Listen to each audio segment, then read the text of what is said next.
Olá, tudo bom, meus queridos? Eu tenho aqui um diplomata, uma pessoa chiquérrima, um comendador, um jornalista, ai, tanta coisa. Eu vou deixar ele mesmo falar dele, porque nada melhor do que um comunicador comunicar-se. Daniel Steve, bem-vindo! Nossa, que honra estar aqui com você, Mila. Honra é minha! Você sabe que eu sou um fã seu, admiro demais o seu trabalho, né? Você também é uma grande comunicadora, uma grande artista que faz as pessoas se divertirem, trazendo sempre novidades, trazendo sempre inovação. E eu estou muito feliz de estar aqui com você, agradeço o convite aqui do estúdio para estarmos juntos para esse bate-papo e, claro, agradecer quem está aí nos assistindo através aí das redes sociais, todas as plataformas. Obrigado e fica ligadinho aí na nossa audiência que está bem especial hoje o nosso bate-papo, né? Nossa, muito agradecida. Nossa, fico toda envadecida, gente. Ele é muito chique. Fale de você um pouquinho, conta a sua história. Então, na verdade, eu sou jornalista e sou pedagogo de formação, né? Trabalho com televisão há um pouco mais de 20 anos já. Acho que é a televisão que trabalha com você, então. Talvez. E aí, desses 20 anos, eu acabei trabalhando na produção ou como jornalista, enfim, acabei atuando em quase todas as grandes emissoras do país. Então, a gente vai adquirindo experiência e, em paralelo com essa área da comunicação que eu sou apaixonado, eu também, como pedagogo, sempre atuei com projetos sociais. Então, desde os meus 13 anos de idade, eu desenvolvo projetos e a gente executa projetos que impactam de forma significativa a sociedade. Então, são duas paixões, comunicação, né, que é jornalismo, e junto com a educação, que é a pedagogia. Então, sempre casei essas duas formações para poder sempre levar informação ou levar impacto social para as pessoas. Desde os 13? Desde os 13. Meu primeiro projeto eu escrevi aos 13 anos. Na época, foi aqui para a nossa região e era para capacitação profissional de jovens de periferia aqui próximo da Granja Viana. Naquele momento, quando eu conheci uma escola pública, eu identifiquei vários problemas que tinham dentro daquela escola. E aí eu desenvolvi um projeto, apresentei para uma empresa local, né, uma multinacional aqui da nossa região, que são várias multinacionais que nós temos, e essa empresa, na época, ela resolveu patrocinar aquele projeto. Menino, quando eles foram na escola para poder fazer o patrocínio, era uma criança que tinha escrito, eles queriam conhecer o professor que tinha escrito o projeto. Olha, e eles falaram, olha, a gente não vai poder te dar esse recurso porque você é muito jovem, você vai precisar ter uma empresa que execute esse projeto para você. Nessa época, existiam algumas escolas aqui na região, uma delas era a Microlins, né, que era da Maria Eugênia Suquita na época, e nós fizemos uma parceria, fiquei alguns anos junto com ela, desenvolvendo alguns projetos. Então a gente fazia projetos de qualificação profissional e inseria esses jovens no mercado de trabalho. Então na época o projeto chamava Projeto Oficina de Informática, estava dos anos 2000, aquele início da era da informática. Nós conseguíamos levar para os jovens capacitação técnica e inseri-los no mercado de trabalho. Foi aqui na região um trabalho muito legal, desenvolvido em torno de uns 4, 5 anos, onde nós conseguimos, na época, inserir mais de 6 mil jovens no mercado de trabalho. Então, jovens de periferia que não tinham conhecimento técnico, que não sabiam informática, contabilidade, secretariado, marketing, enfim, uma série de vertentes que nós utilizávamos nas capacitações, nós conseguimos, de fato, transformar a vida aí desses 6 mil jovens na época. Hoje eu tenho alguns na rede social e a gente se reencontra na rede social, porque hoje a rede social é uma ferramenta super importante de encontros e desencontros, e muitos desses jovens dessa época eu encontro hoje, são engenheiros, médicos, eu tive alunos de periferia que passaram pelo projeto, que hoje são grandes médicos, engenheiros, trabalham em grandes empresas, então é muito orgulho, né? Lá no início de carreira a gente está desenvolvendo esse projeto tão gostoso e ainda faz projetos até hoje assim, pelo Brasil todo. Mas assim, com 13 anos, cara, eu com 13 anos, acho que eu não queria nada da vida, não sei, não me lembro. Bom, eu lembro, eu li a Veja, isso já era um diferencial. Eu recebia a revista E meu pai estava trabalhando, eu lia a revista inteira antes dele, jogava quando chegava, jogava em cima da mesa. Lê aí pra gente conversar. Eu era também um pouquinho fora da curva, mas da onde...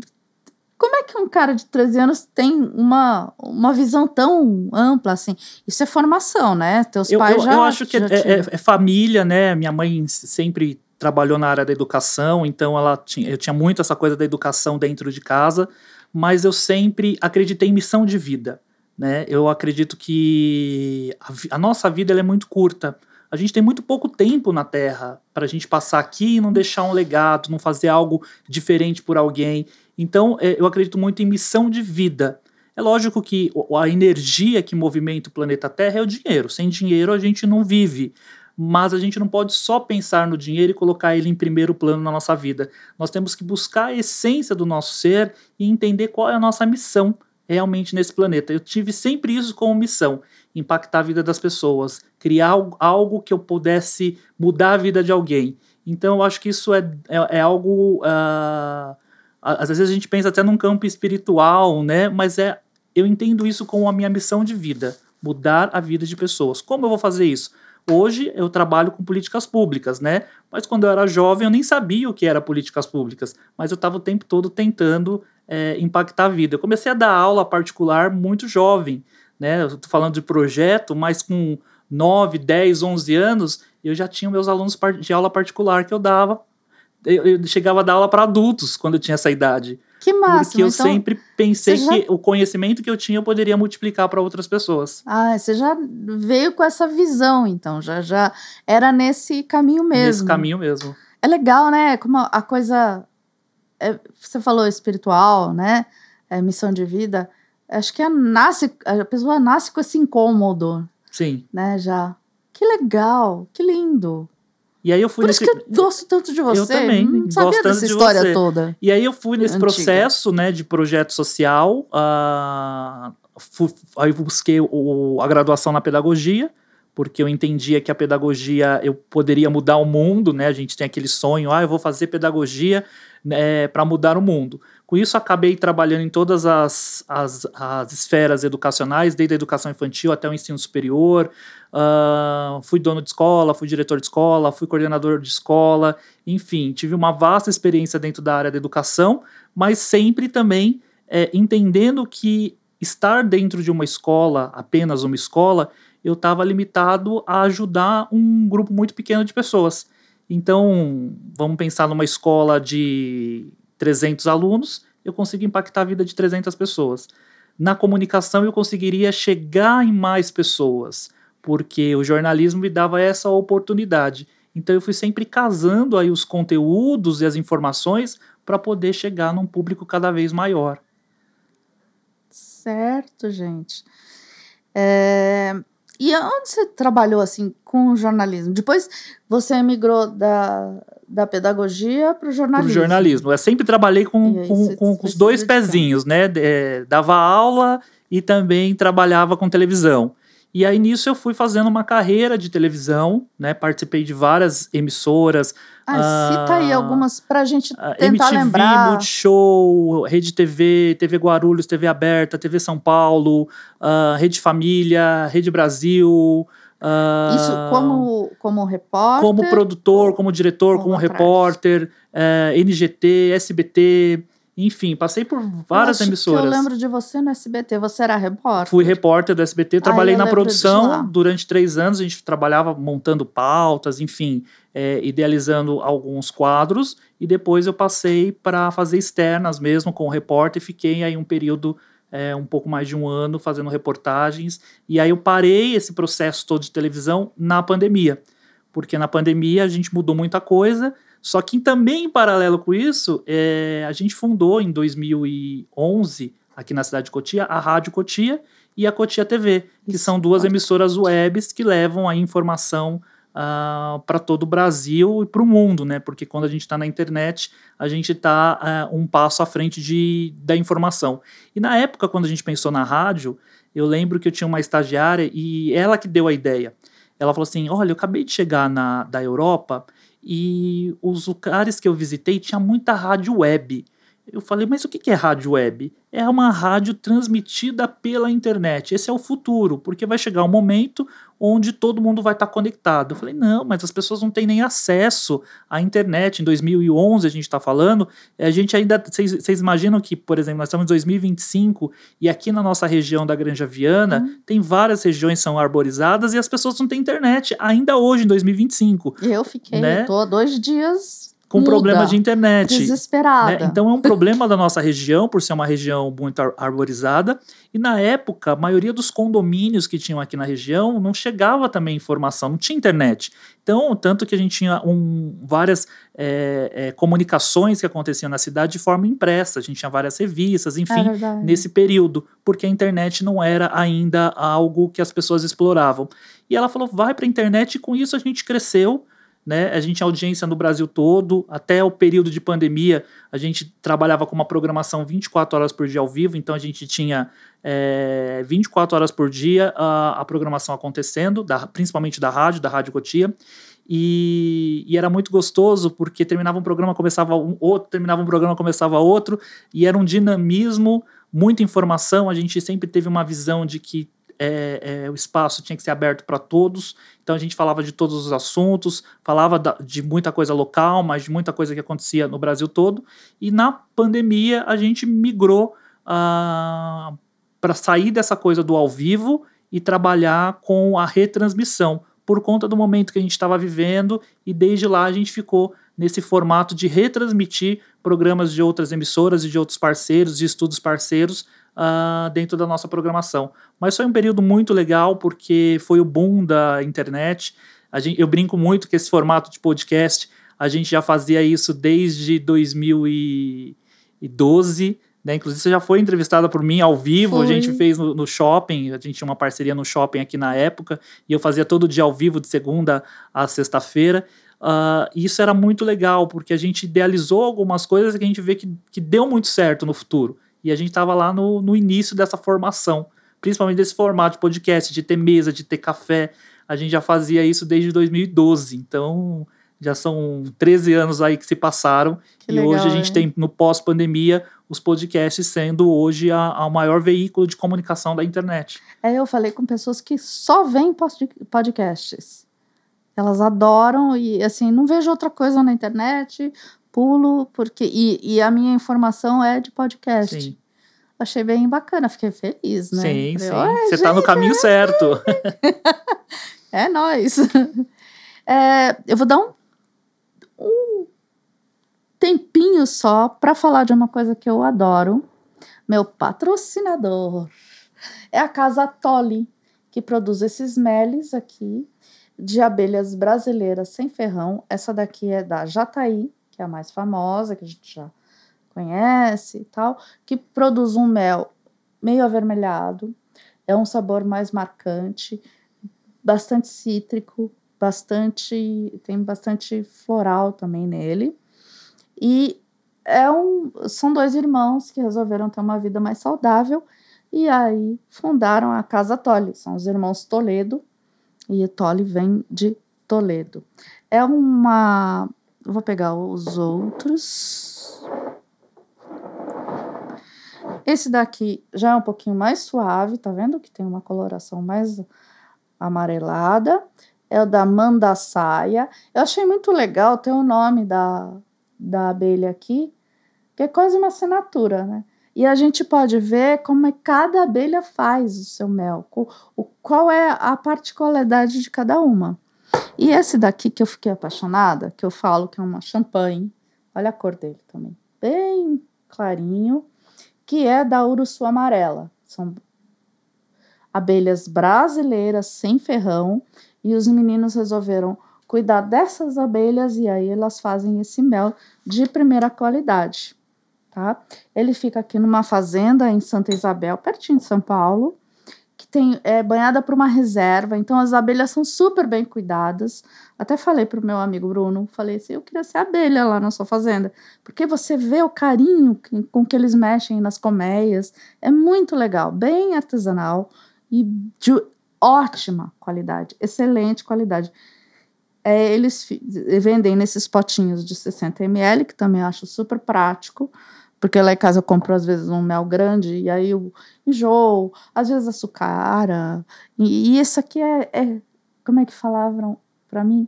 É chique, é gourmet. Eles têm sabores muito bons, são levíssimos, dá até para criança tomar fácil. Vem nesses potinhos de 100 ml e você encontra no Instagram, que é contato@casatole.com, que lá tem o canal de venda já direto, você vai ver as fotos, vai ver os filmes, fala direto com eles, e tem o telefone 11 917 44 56 5060 91744 5060. Bom, experimentem os meles da Casa Tole, que é o nosso patrocinador de coração. Gente, mel é tudo de bom, né? Então aproveite, entre lá nas redes sociais, eu tenho certeza que vocês vão se encantar. Eu conheço a marca e sei o quanto é feito com carinho, com amor. Então realmente vale muito a pena vocês adquirirem e colocarem o mel dentro da sua dieta na sua casa. Acho que vale muito a pena, né? E a gente usa o mel, assim, só pensa no mel doce, Sim. como um açúcar. Então você fala, em vez do açúcar eu vou usar o mel. E vou adoçar com mel, vou colocar no meu chá, no meu café. Mas tem receitas que são maravilhosas. Muito legal. Eu já vi mel até sendo usado em receita salgada. Sim. Que fica uma delícia. Eu sou apaixonado por mel. Se eu pudesse, eu colocaria mel em tudo. Eu também amo. Então, quantas campanhas que é online? Que você tem uma agência, Sim, né? Sim, tenho agência. Fala de alguma campanha que a online fez. Então, na verdade, a Online Produção, ela é uma produtora e ela desenvolve todo tipo de necessidade do nosso cliente dentro da área da divulgação e da promoção da marca dele. Opa. Então, a gente consegue desde fazer eventos pequenos, médios, de grande porte. A gente já construiu diversas publicidades para várias marcas e impactar várias marcas. Então, a nossa expertise está em entender a necessidade do cliente e fazer com que esse cliente tenha o protagonismo e a visibilidade que ele merece. Então, diferente de muitas produtoras que às vezes só oferece um serviço de produção de conteúdo de videomake, uma que só trabalha com tráfego pago, uma que só trabalha com eventos, uma que só trabalha com produção de comerciais, a gente consegue atender o cliente por completo. Então esse é o nosso grande diferencial enquanto produtora, que é fazer com que o cliente tenha o resultado que ele merece. Porque muito cliente está buscando uma alternativa porque ele já investiu, às vezes, em vários lugares diferentes e não teve o retorno que ele precisa. O cliente, ele quer cliente. Então, o que nós vamos fazer é potencializar a visibilidade dele para trazer, de fato, novos clientes para ele. Então, esse é o princípio básico da produtora, que é produzir conteúdo que impacte e faça com que esse cliente consiga ter a notoriedade que ele merece, seja através das redes sociais, ou mídia televisiva, ou mídia impressa. Que legal! É global a coisa, então. É bem amplo, porque na verdade a gente vai entender a necessidade de cada cliente. Tem cliente que ele precisa de um trabalho local. Então ele precisa ficar conhecido ali naquela galeria que ele está inserido e ele precisa ampliar as vendas dele. Tem cliente que precisa de uma comunicação nacional. Tem cliente que precisa criar uma estratégia internacional, porque ele quer levar a empresa para um outro país, ele quer fazer negócio com outra nação, ele quer importar, ele quer exportar. Então a gente vai entender de forma muito positiva e como posicionar a marca dele de forma estratégica no mercado. Bacana. Fiquei curiosa, olhando lá na tua bio, o que é a COBLAC? COBLAC. Corte Brasileira de Literatura, Arte e Ciência. Exatamente. Tudo que me interessou aqui, a minha área. Na verdade, eu sou vice-presidente da COBLAC, já quero aproveitar aqui e abrir espaço para mandar um super beijo aqui para o príncipe Gabriel Dias, ele é o nosso presidente da COBLAC. A COBLAC é uma instituição que está ligado à Casa Imperial Real Dias. Então, o que é isso, né? O Brasil, a gente não tem mais monarquia, que é um regime político, né? A nossa casa oficial brasileira é Casa Orleans de Bragança. Então, cada família na Europa tinha aí suas casas e tinha como que eu posso colocar assim para ficar de uma forma para as pessoas entenderem de uma forma bem simplificada. Então a gente tinha os feudos, existiam as famílias feudais, existiam as cortes e existiam as casas reais. A gente tem muitas casas reais dentro da Europa, porque nós temos ainda alguns países que são monarcos, mas o Brasil não é mais monarquia. Mas a gente tem as casas reais ainda que fazem um trabalho de reconhecimento, de mérito a pessoas. Enfim, a gente tem várias ações feitas pelas casas reais, principalmente dentro do terceiro setor, que é poder ajudar as comunidades, enfim, com várias questões aí que as comunidades precisam. E a COBLAC, né, é uma corte brasileira, onde a gente faz o reconhecimento público de diversas pessoas que tenham causas e ações sociais.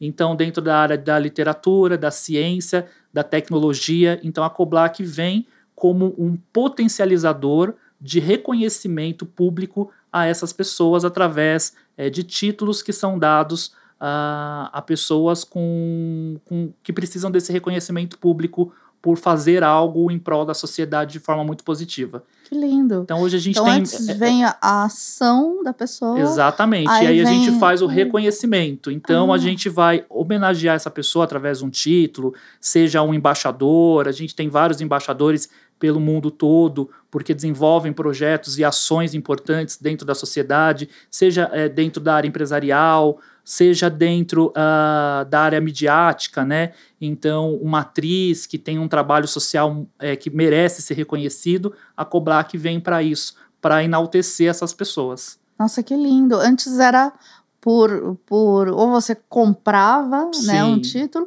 ou você tinha um sangue. Agora é por merecimento. Por mérito, então. Exatamente. Que a pessoa... Né? Então, por nobreza, por né? Por nobreza, exatamente. E aí vem a grande essência de você chamar uma pessoa de nobre, né? Então a nobreza é você fazer algo positivo pela sociedade ou pelaquela comunidade onde você está inserido. Então a nobreza é isso, né? É lógico que dentro da monarquia aí vem várias questões políticas, mas existe esse lado muito positivo que é enaltecer as pessoas. Então a nossa corte, que é a COBLAC, ela faz justamente esse papel de reconhecer pessoas anônimas e trazer o protagonismo que o projeto social ou projeto de vida que ela tenha seja reconhecido publicamente. Nossa, interessante. Que bom, né? Um merecimento mesmo. É um papel bonito. A gente veio aqui para conviver. Exatamente. É a missão de vida, lembra que eu comecei falando? Como a gente falou. Quando a gente fala de missão de vida, é poder impactar de fato as pessoas, né? Hoje eu faço um trabalho um pouco mais amplo, que é assim, dentro da área social, já fiz inúmeros projetos, né? Desde povos ribeirinhos no extremo norte do Brasil, pessoas em situação de rua, povos originários, a causa pet, que é uma causa que eu venho militando muito, né? Todo mundo tem um animalzinho dentro de casa. Então, quando a gente tem várias bandeiras aí para serem levantadas, é muito importante a gente reconhecer as pessoas por isso, né? Reconhecer aquelas pessoas que fazem de fato algo pela sociedade. Então, vem a COBLAC, vem alguns eventos que eu faço também de premiação para homenagear as pessoas.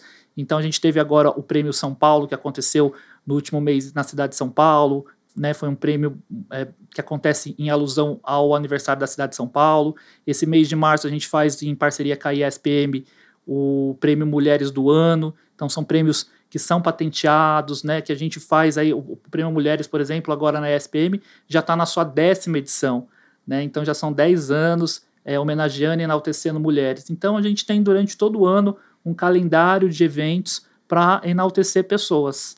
Que bacana estar de olho nisso, porque assim, não é só uma satisfação pessoal da pessoa receber um reconhecimento, um prêmio porque ela fez, mas eu acho que é super importante também para a gente ver que está sendo feito. Sim, e na verdade né? é que o está sendo combustível. reconhecido. Exato. É o combustível. Isso vira uma bola de neve, né? Ah, se ela está fazendo, eu vou me unir a ela, porque eu também pensei que isso pode ser legal, ou também eu vou, se é reconhecido, eu também vou fazer o meu. Uhum. Acho que toca, né? Eu acho que um grande problema é a gente ter vontade de fazer as coisas. Eu vejo o século XXI, que é esse século super desafiador que a gente vem vivendo, com a globalização e com a internet tomando parte do nosso dia.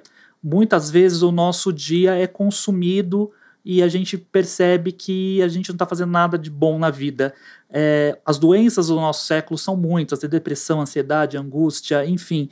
A gente tem muitas doenças nesse século que não existiam no século XX.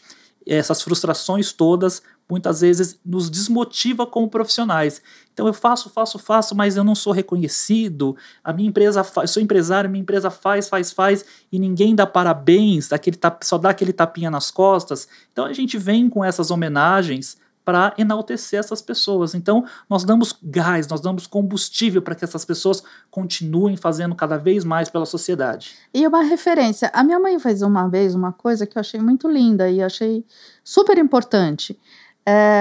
A gente foi muito bem, eu não me lembro se foi, acho que foi um mercado, foi muito bem recebida e a pessoa ajudou, organizou, foi, assim, experiência maravilhosa. E as pessoas não estavam fazendo nada além do trabalho delas, mas estavam fazendo bem. E aí minha mãe chamou, olhou para a caixa e falou assim, você pode chamar o gerente? A caixa já ficou assim. Aí veio o gerente suando, pálido. Meu Deus, o que a senhora, que eu posso ajudar a senhora? O que aconteceu? Ela falou, não, eu quero agradecer. Eu quero que você anote o nome dessa moça aqui e passe para o seu superior que ela é uma ótima funcionária. Esse moço, ele tremia. Ele ficou tão assim, confuso com o elogio, e aí ela pontuou, ela falou, olha, ela foi boa nisso, ela fez o troco certo, ela embalou direitinho, nada do que ela não tivesse obrigação de fazer, mas ela fez com excelência e com um sorriso no rosto, e foi excelente. Só por isso. Aí ele ria e chorava ao mesmo tempo, ele falou assim, nossa, a senhora é muito fora da curva, porque, muito obrigada, pegou na mão da minha mãe, assim, muito obrigada, porque a gente sofre aqui o dia inteiro tentando saber aonde a gente acerta, e as pessoas vêm falar aonde a gente erra. E a gente não tem noção de onde está acertando. É o que eu sempre falo, né? Nós somos instrumentos do divino. Independente de crença, credo, religião, nós somos instrumentos do divino. Né? A vida que habita em mim pode ser um facilitador ou uma grande ponte para ajudar pessoas. Mas eu não tenho tempo para ser voluntário, eu não tenho tempo, eu não tenho recurso financeiro para ajudar uma ONG ou uma instituição. Às vezes é um abraço, é um bom dia, é um elogio. Às vezes você está num ponto de ônibus, eu sempre dou esse exemplo, às vezes você está num ponto de ônibus e do seu lado senta uma pessoa que acabou de perder o emprego, ela está arrasada e ela não sabe se ela pula na frente de um ônibus ou se ela pula da ponte. E ela está ali pensando qual maneira ela vai usar para tirar a vida dela. E você, com toda a simpatia, vira para ela, dá um sorriso e dá um bom dia. E pergunta para a pessoa, você está precisando de um abraço? E dá um abraço nessa pessoa. Nossa. Talvez um pequeno gesto que você faça impacte de forma absurda e transforme a vida dessa pessoa que estava pensando que ali era o fim de tudo. Você que não tinha dinheiro, que não tinha tempo, que não tinha disposição, você deu um sorriso, salvou uma vida. Exatamente. Quantas vidas a gente pode salvar todos os dias, do momento que a gente acorda até o momento que a gente vai dormir? Aquele bom dia que às vezes é chato da gente fazer aquela lista de transmissão, dá um bom dia para as pessoas que você gosta, as pessoas mais especiais. Às vezes aquele bom dia que você dá já abre espaço para a pessoa se abrir e falar um pouquinho do que está acontecendo com ela, e às vezes você tem a solução para ajudar ela, é só você conectar ela com um amigo que está precisando de alguém para trabalhar e essa pessoa está desempregada. Então a gente pode ser instrumento do divino o tempo todo. A nossa missão aqui na Terra ela é muito curta. A gente não sabe o dia de amanhã. O ontem é passado, o amanhã é futuro. A gente sempre brinca, a Deus pertence. O que a gente tem de mais precioso nesse mundo se chama presente, é o dia de hoje. Gente, tá todo mundo, os meus entrevistados estão todos falando isso. Porque a gente esquece de valorizar uma coisa o quanto as coisas são importantes na vida. Isso é urgente, é o problema do nosso século. A gente viver frustrado e ansioso esperando o dia de amanhã. Amanhã eu vou ter o melhor carro, amanhã eu vou ter o melhor relacionamento, amanhã os meus filhos vão crescer, eu vou ser feliz. Não, o momento de ser feliz é hoje, é o agora, é o presente, é o que você tem de mais precioso, é a sua vida. Agora, o que eu posso fazer para mudar e impactar a vida de alguém? E aproveite, né? Porque às vezes você fica o dia inteiro lá passando o dedo no celular e aí no final do dia dá aquele banzo. Ai, que dia, que saco. Acho que eu não fiz nada hoje, ficou o dia todo no celular. Olha o tempo que você perdeu no celular, o quanto poderia ter sido positivo de você estar mandando um bom dia para aquelas pessoas que precisam, uma mensagem positiva. Então, mas é chato ou tá se inscrevendo no podcast. Ou se inscrever no podcast, exatamente. Entra lá, se inscreve, curte, compartilha, né? Mas isso não é importante que você está falando para mim, Daniel, mas é importante para um amigo seu que está precisando. Então, compartilha com esse amigo. Às vezes a gente não pode falar para aquele parente que está passando por uma dificuldade. Como que eu vou falar para esse parente que ele tem que dar um jeito na vida dele? Compartilha um vídeo interessante que vai tocar o coração dessa pessoa. Então, assim, o caminho da felicidade não existe. Não existe o dia mais feliz da minha vida. O dia mais feliz da minha vida é hoje. Exatamente. Agora, nesse segundo. Estamos aqui para isso, para sermos felizes. Curiosa, ainda com essa corte, eu adoro, eu estou chique, tão maravilhoso. Desculpa que eu não estendi um tapete vermelho aqui para você, porque você é comendador. Exatamente. Na verdade, eu sou comendador pela Heráutica aqui de São Paulo, né? A sede aqui em São Paulo, mas a Heráutica é uma grande instituição e dentro da nobreza eu tenho reconhecimento de várias casas reais e internacionais, né? Então, dentre as casas internacionais, a gente tem vários títulos de nobreza, né? E aí alguns países, inclusive quando eu viajo a um país monarco, existe aí um tratamento diplomático diferenciado de recepção. Que máximo! Né? Isso é muito gostoso. Você chega pro príncipe Charles e fala, e aí, brother? É mais ou menos assim. Na verdade, a gente entra em contato com o consulado, com a embaixada do país, e aí tem toda uma tratativa diplomática para nos receber de forma diferenciada de um turista qualquer, ou um turista, né, não qualquer, né, porque a gente está pagando para estar ali, mas existe um tratamento, alguns protocolos internacionais diferenciados. Conta pra gente. Então, na verdade, assim, desde quando a gente trabalha com, né, dentro da nobreza, eu trabalho muito com nobreza e muito com diplomacia. Dentro da diplomacia, a gente já tem, desde o aeroporto, um atendimento diferenciado.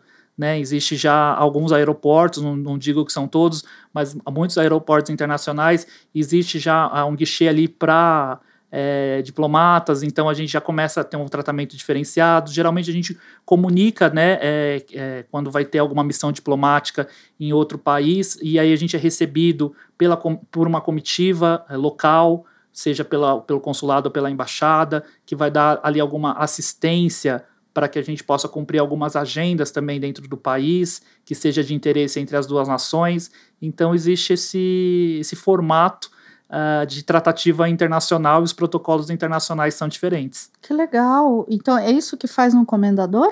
Então, comendador, na verdade, o comendador é um reconhecimento, é uma comenda recebida por algo muito estratégico que você tenha feito de impacto social. Então, quando eu me torno comendador, foi por conta de um projeto social que eu realizei, onde a gente impactou mais de 20 mil famílias. Então, pelo fato de eu ter feito aquele projeto e ter impactado aquelas 20 mil famílias, eu fui reconhecido através de uma comenda. Existem inúmeras comendas de reconhecimento, mas a partir dali eu me torno comendador. E aí eu sou, dentro da nobreza, aí você tem os títulos que são herdados. Então, você pode ser de uma família. Então, a sua avó era marquesa e ela falece e esse título talvez passa para sua mãe e depois passa para você. Então você continua tendo um título porque ele é hereditário, o título de nobreza. Mas você pode ser reconhecido pelas suas ações também. Então uma casa real pode te reconhecer como uma marquesa, como uma baronesa, e a partir daí você pode utilizar essa nomenclatura aí dentro das suas assinaturas e dentro do seu know-how de conhecimento, de amigos, enfim, e de missões diplomáticas. Então você passa a ser a baronesa tal. Chique. Então, na tua família, você é o primeiro nobre? Não, a gente já tem... Eu tive, na verdade, um avô que ele trabalhava no consulado, então ele foi agente consular e trabalhou, e a partir daí que a gente teve essas portas abertas para as nobrezas. Ah, entendi. Porque trabalha muito próximo, né? A diplomacia internacional com a nobreza. Mas você herdou Eu herdei um dele, título de conde da casa de São Miguel Arcanjo. Esse foi um herdado. Ai, que lindo. E aí, como duque, eu tenho alguns títulos, porque a partir da hora que você tem um título, você pede o reconhecimento de outras casas reais internacionais. E aí eu tenho título de outras casas internacionais que foram fazendo o reconhecimento. Poxa vida. Nossa. Acho que você... É diferente, né? Algo que as pessoas não conhecem, foge muito da realidade, mas isso não muda nada, né? É só um título que você tem ali na parede da sua casa. Aqui no Brasil a gente tem a família Orleans de Bragança. Sim. E dentro da família Orleans de Bragança existe um movimento de pró-monarquia, e é um trabalho lindo que é feito, e eles estão o tempo todo trazendo informações e trazendo um pouco da história da família Orleans de Bragança, enfim, que é a nossa casa oficial brasileira. Entendi. Nossa, muito legal. Você me ajuda no meu próximo patrocinador? Com certeza, eu estava só esperando esse momento. É só puxar aquele prato ali. Eu vou pegar agora esse patrocinador, porque gente, ó, o patrocínio é de primeira, hein? Eu tô aqui, gravando 4 programas hoje, não vejo a hora de conseguir morder isso. Vamos deixar aqui na nossa frente? Olha isso, gente, que...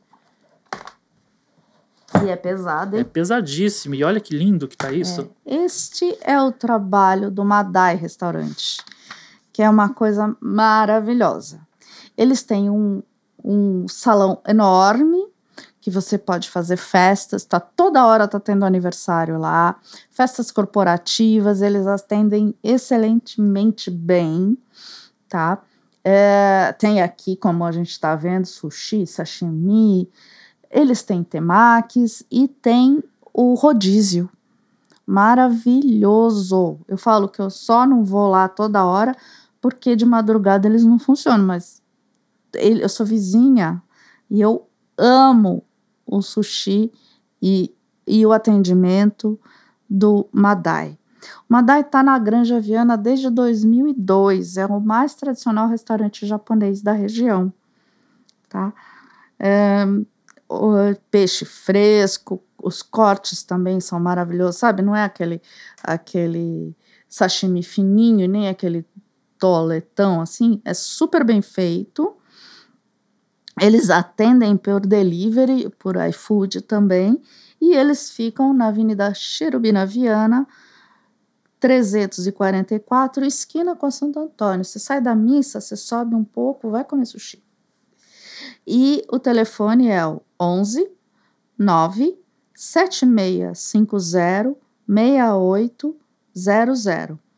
E no Insta é Restaurante Madai Sushi. Delicioso. Eu não vejo a hora de abrir esse pratão e acabar com ele. Tá bom? É isso. Vai na minha, que você vai se dar bem. Com certeza vai se dar muito bem, porque olha isso aqui, a delicadeza e o carinho que eles têm nas peças, elas são todas uniformes, é diferente daquele mal feito que a gente conhece por aí. E sem falar da tradição, né? E não é nem aquele pequenininho, nem aquele gigante, tipo, é a mordida perfeita, é maravilhoso. Eu amo comida japonesa. Tá aqui, Madai Sushi para vocês e para mim e para o nosso comendador. Muito chique. O que é diplomacia econômica, Daniel Steve? Então, diplomacia econômica, na verdade, eu me especializei em políticas públicas por conta desse trabalho que eu faço social há muito tempo, né? Então, como eu falei, desde os 13 anos de idade, a gente desenvolve projeto social. Todos os eventos que eu sempre fiz, sempre tinha um cunho social por trás. E a gente vai cada vez mais tendo que se especializar dentro da área para poder entender o que está acontecendo no mundo e como a gente pode impactar, de fato, novas pessoas. Então, me especializei em políticas públicas e esse trabalho de políticas públicas foi me abrindo um leque muito maior. Dentro da diplomacia, a gente tem a diplomacia corporativa e a diplomacia diplomática internacional, né? São dois campos de atuação diferentes. A diplomacia corporativa, ela trata as comunidades menores. Então, a gente atende e tenta entender quais são as necessidades de uma prefeitura e como a gente pode fazer o intercâmbio entre iniciativa pública, privada e terceiro setor para, por exemplo, ajudar aquela prefeitura ou aquela comunidade. Então, essa é a diplomacia corporativa. E existe a diplomacia econômica internacional, que é onde eu tenho atuado mais. Nós vamos de encontro ao interesse entre o país de origem nosso, por exemplo, o Brasil, e alguma outra nação. Então, eu trabalho com alguns países, com algumas embaixadas, onde a gente entende qual é a necessidade daquele país e aí a gente traça um perfil para que a gente possa levar o investidor ou trazer o investidor.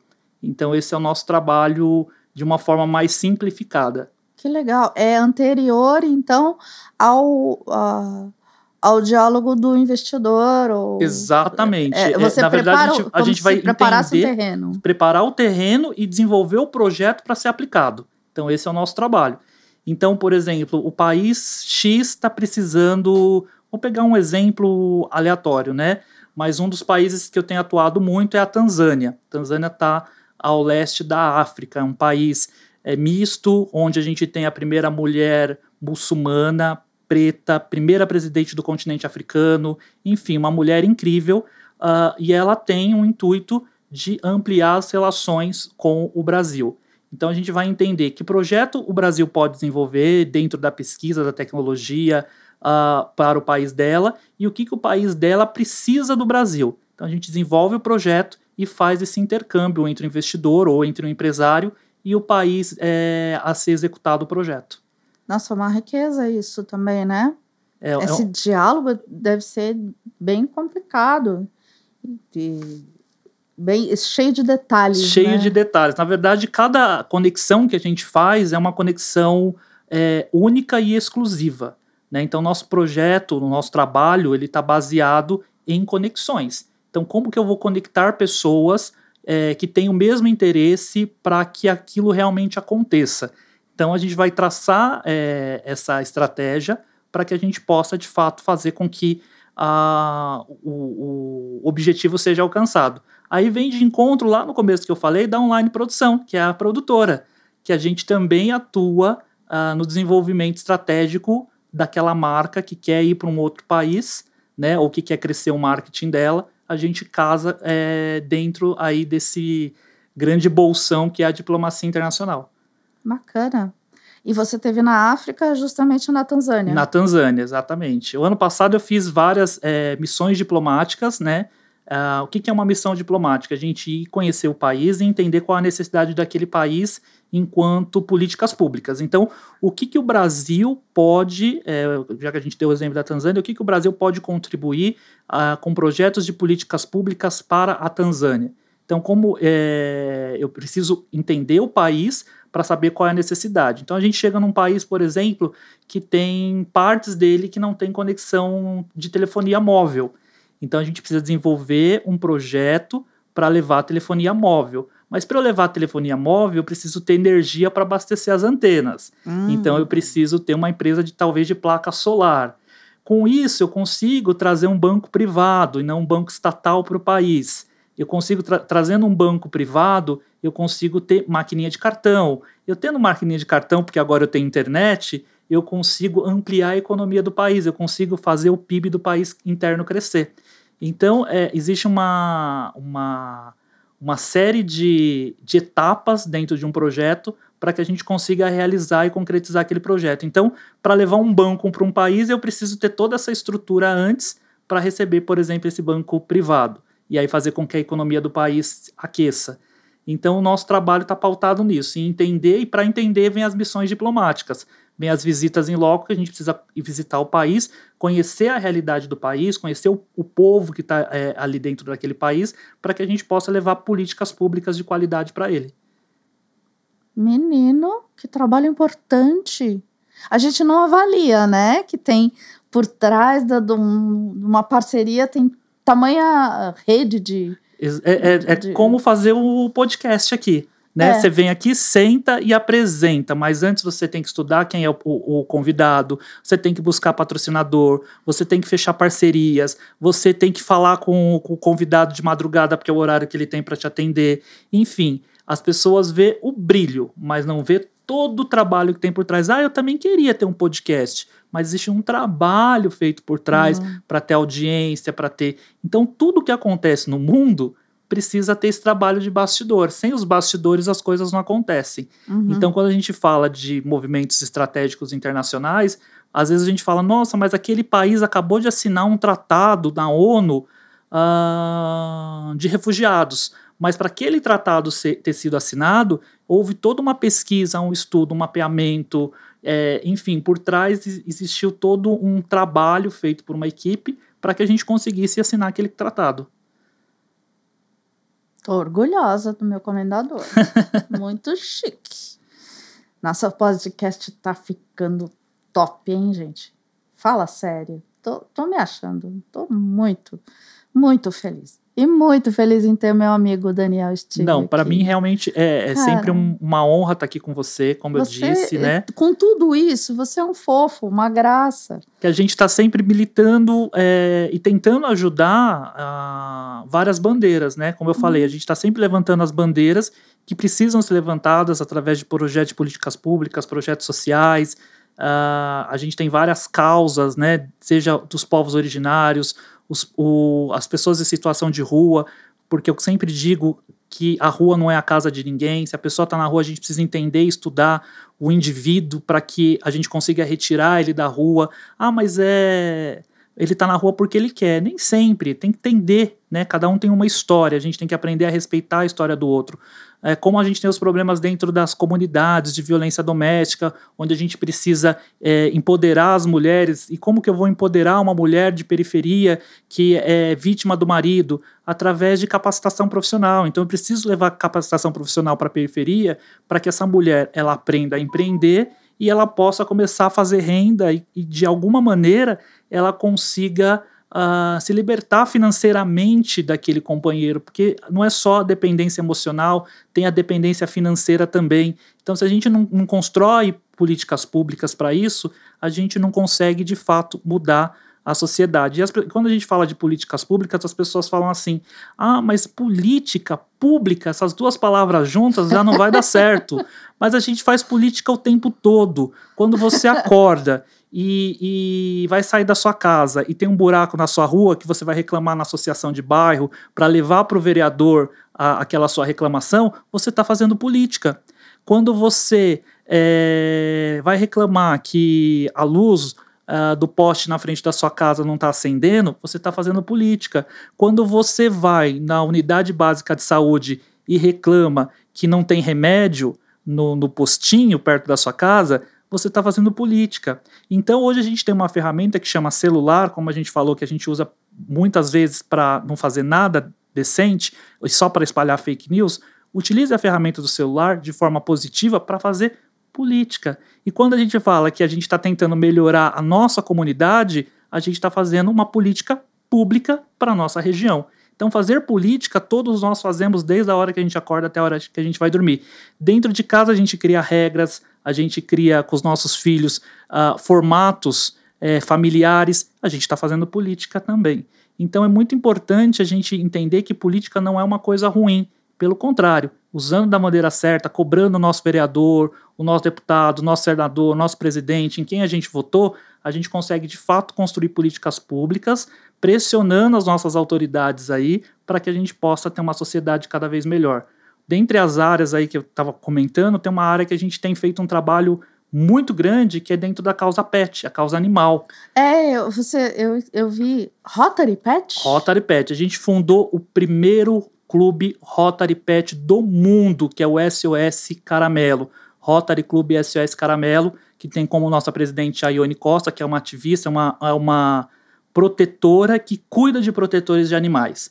Então, quando a gente fala de Rotary, que é uma potência internacional, que está presente em quase todas as cidades do mundo, Rotary... Tem muitos anos, né? Muitos anos, e ela está em quase todas as cidades do mundo. Sabe quanto tempo tem Rotary? Exatamente. Mas eu acho que mais de 50. Muito mais, muito mais. É uma instituição muito grande, e quando a gente fala de Rotary, a gente está falando que é uma instituição presente em todas as cidades do mundo, né? E por que não a gente falar de uma pessoa que está dentro da nossa casa, que é o nosso pet, né? Então, períodos como agora, a gente acabou de passar carnaval, começo de ano, férias, a gente tem muito abandono, muitos maus tratos pelo Brasil todo, e aí o Rotary vem em encontro com o grupo SOS Caramelo para justamente fazer a transformação através da conscientização. Então a gente acabou de criar uma cartilha educativa que é para levar para as escolas. A gente tem, por exemplo, na cidade de São Paulo, que é uma referência para o Brasil todo, a primeira-dama da cidade de São Paulo, que é a Regina Nunes, que é a nossa madrinha da causa animal,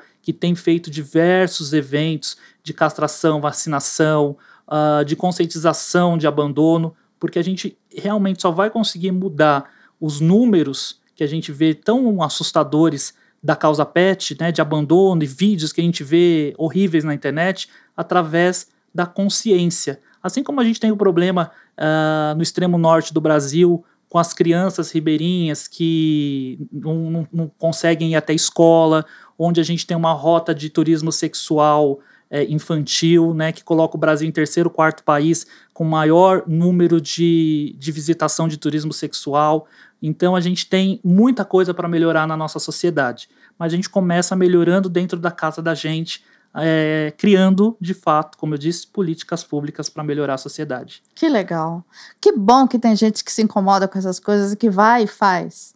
E aí eu digo para você, é tão fácil, é tão rápido, é tão urgente, tão necessário, né? Em vez de ficar fazendo fofoca, falando bobagem, faz uma coisa útil. É tão gostoso, né? Exatamente, você sabe. É tão maravilhoso. Eu lembro uma vez que eu ajudei uma pessoa de rua, ele tava no frio, eu peguei, fui numa loja, comprei um cobertor, aquele cobertor famoso, fazer que amanheça, sabe, bem mais ou menos, que é o que tinha ali, rápido e tal, e dei para um rapaz, eu mudei a vida dele, ele agradeceu tanto, e para mim foram o quê? 10 reais, sei lá, 5 minutos, né, e a minha alegria, Daniel, depois disso, eu fiquei o dia inteiro rindo. Sim. Parecia que eu tinha ganho um prêmio, sei lá, um carro. Eu fiquei boba por ter comprado um cobertor de 10 reais e ter dado para um cara. E a gente só consegue mudar, de fato, a sociedade se a gente unir os três setores, que é o setor público, privado e o terceiro setor, que são as ONGs, as instituições, o Rotary, como eu mencionei. E quando a gente fala de político, né, a gente não está aqui para falar de político, mas tem uma pessoa que está na política, e é um cara que eu admiro muito, chama Ricardo Nunes, é o prefeito de São Paulo. E o Ricardo Nunes, ele tem uma frase que ele fala todos os dias, quando ele acorda: o que eu posso fazer hoje para melhorar a vida de alguém? Então, se a gente começar a trabalhar com essa filosofia, o que eu posso fazer na minha vida, no dia de hoje, para mudar a vida de alguém, e se isso for um pensamento múltiplo para todas as pessoas, a gente de fato vai conseguir mudar o nosso planeta. O que eu posso fazer de melhor para mudar a vida de alguém hoje? O que eu posso fazer de melhor para preservar o planeta Terra que eu vivo? Talvez eu não vou usar tanto plástico, talvez eu não vou fazer tanto lixo, talvez eu vou lavar a mão mais rápido ou lavar a louça para economizar água.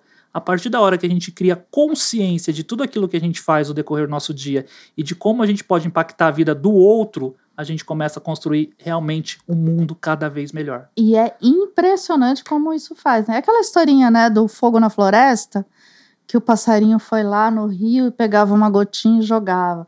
Outra gotinha e jogava no incêndio. Aí veio o leão e começou a rir dele. Você acha que você vai apagar com essa gotinha?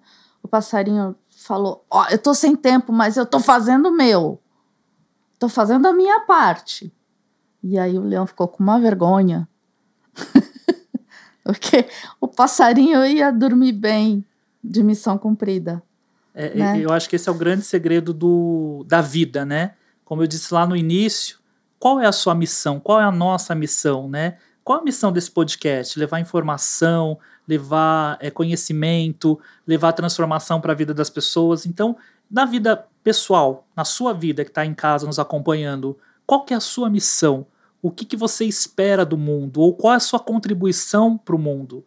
Então, tenha consciência, tome consciência da sua vida e, de fato, você vai construir uma vida e uma sociedade ali onde você está inserido cada vez melhor. Muito agradecida, meu nobre. Feliz da vida em você estar aqui. Eu acho que hoje a minha missão foi cumprida. Eu estou muito, muito satisfeita, muito feliz com a sua presença e quero que você volte sempre. E conte comigo. Não, e eu estou super feliz, como eu disse, estar aqui. Você que é uma figura extremamente carismática e conhecida aqui da Granja Viana. Eu tenho certeza que através desse podcast você vai conseguir impactar e encontrar com mais pessoas no mundo todo, porque a internet está aí para isso, o podcast está em todas as plataformas. Então, não custa nada você fazer aí a regrinha em casa. Curtir, comentar e compartilhar. Isso não paga nada, é de graça. E se inscrever no canal, que é super importante, porque sem a sua inscrição o canal não cresce. Então a gente vai cobrar aí todo mundo que me acompanha, que está assistindo hoje, tem que se inscrever no canal. É só clicar ali, ó, no botãozinho. Inscreva-se. Obrigada, meu amor. Gratidão, muita luz e que esse podcast cresça cada vez mais, porque é o que você merece. Você plantou isso e agora você está colhendo as coisas boas. Obrigada. E eu quero espalhar coisas boas para todo mundo. Obrigado. Um beijo aí para todo mundo que está nos acompanhando também. Obrigada. Gratidão. Obrigada. Muito obrigada.